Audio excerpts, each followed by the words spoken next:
Well, I don't know. I think I was very lucky that I found something I was passionate about. What you said about service, it really is a key component. Most people who just say, I want to make money, there are people there are entrepreneurs who, they just come in, they buy companies, they turn them around, they fix them, they bankrupt them and build something out. You know, they're money people and they're numbers people. And they're not necessarily innovators. So those are the people that generally come in to run companies, but there are people who just come in and say, here's what's wrong, you have these 12 people and you don't, and they fix the companies, numbers sing to them. I can't count.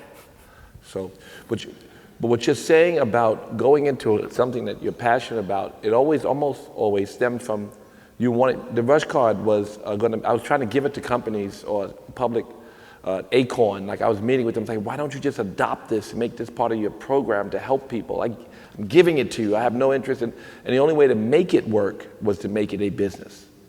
I didn't even see myself, I just said, well, this is a great idea, David, maybe, and then once we realized, especially when we couldn't access, I said, let's make sure someone has this. It was to serve people, underserved communities, and it was to give them access to the American dream. And it really became the passion and the driving force behind the company. Why am I doing this? And I think that, it's always because people need it. And I just got to figure out how to do it, right? But people need it. And so that's really what it was. And I really liked hearing you say that because, entrepreneurs who go into it for money, then again, they're outside of their presence because only your heart will tell you to serve. And you're only going to serve if you connect to your heart. So that's where it comes from, and so that's absolutely true. You can't go into it for money.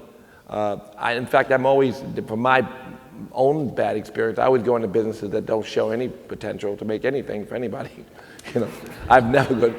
So they always seem like marginal in the beginning or whatever, and so they become business because I had belief that people needed it or wanted to see it, or wanted to, buy into it.